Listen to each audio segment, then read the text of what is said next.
তো আসসালামু আলাইকুম গাইস। তো আজকে সকালে কি রান্না বান্না করলাম তো আপনাদের লগে শেয়ার করি।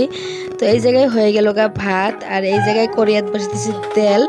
তো আমার ভিডিওগুলো যদি আপনাদের ভালো লাগে তো প্লিজ আমার চ্যানেলটা ফলো করে দিয়েন আর ভিডিওগুলো শেয়ার করে দিয়েন।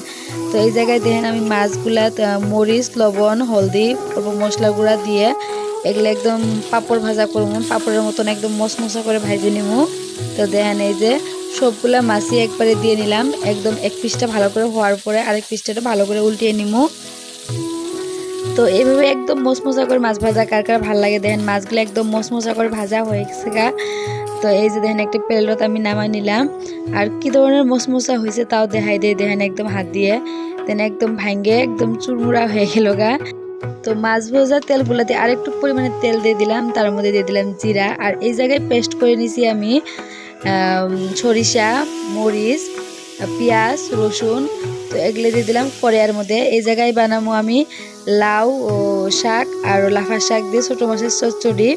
আর এই জায়গায় বাকি মশলাগুলো আমি অ্যাড করবার লাগছি, ধনিয়ার গুঁড়া, মরিচের গুঁড়া, হলদি।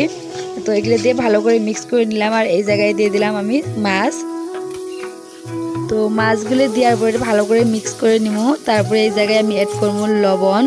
তো লবণ দিয়ে ভালো করে মিক্স করে নিব। তারপরে এই জায়গায় দিয়ে দিব অল্প পরিমাণে পানি।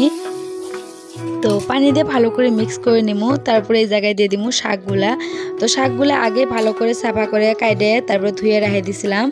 অহন দিয়ে দিলাম শাকগুলো দেওয়ার পরে এটা ভালো করে ঢাকনা দিয়ে ঢাকিয়ে দিব যতক্ষণ পানিগুলো না শুকাবো। দেখেন এই যে মাছগুলো সব তোলে সুন্দরভাবে আছে। তো এইভাবে খাবার বান বা এইভাবে শাকগুলো মিক্স করে নিবার পারেন। তো যার যে ধরনের পছন্দ ওইভাবে নিলেই হলো। তো এই জায়গায় ফাইনালি হয়ে গেল আঙ্গুর শাক আর ছোটো মাছের চচ্চড়ি। তো কার কার পছন্দ নিশ্চয়ই জানাবেন। আর এই জায়গায় বানাবো আমি বাগুন দিয়ে ছোটো মাছের চচ্চড়ি। তো আজকে সবগুলো ছোটো মাছের রেসিপি হবো। তো দেখেন এই যে বাগুন কেটে নিছি, আর এই জায়গায় দিয়ে দিলাম ছোটো মাছ, আর এই জায়গায় দিয়ে দিলাম পেঁয়াজ কুচি। তো তারপরে এই জায়গায় দিয়ে দিব রসুন বাটা, তারপরে দিন বাকি মশলাগুলো হলদি গুঁড়া, মশলা গুঁড়া, মরিচের গুঁড়া। তারপরে এই জায়গায় দিয়ে দিব পরিমাণ মতন লবণ।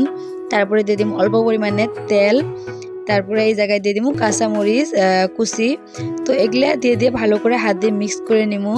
আর এইভাবে মিক্স যখন করা হয় যে একটা সুন্দর স্মেল উঠে, তো এই স্মেলটা বহুতই ভাল লাগে। তো মাংস হোক বা মাছই হোক এইভাবে মানে মাহে বানালে বহুতই টেস্টি লাগে। তো এই জায়গায় কড়াইয়া দিয়ে দিলাম তেল, দিয়ে দিলাম জিরা। আর অহন জিরাটা হওয়ার পরে তো এই জায়গায় দিয়ে দিব মাছ আর বাগুন। তো দেখেন এই যে দিয়ে দিলাম। এখন দিয়ে দিম পরিমাণ মতন পানি, আর পানি দিয়ে ভালো করে ঢেকে দিব। যখন পানিটা একদম শুকায় যাব তো আঙ্গুর হয়ে যাব রেডি মাছের চচ্চড়ি বাগুন দিয়ে। তো আজকের ভিডিওটা কিরম লাগলো নিশ্চয়ই কমেন্টে জানাবেন। দেখা করতে নেক্সট ভিডিওতে পাবো। আল্লাহ হাফিজ, সবাই ভালো থাকেন। আঙ্গুর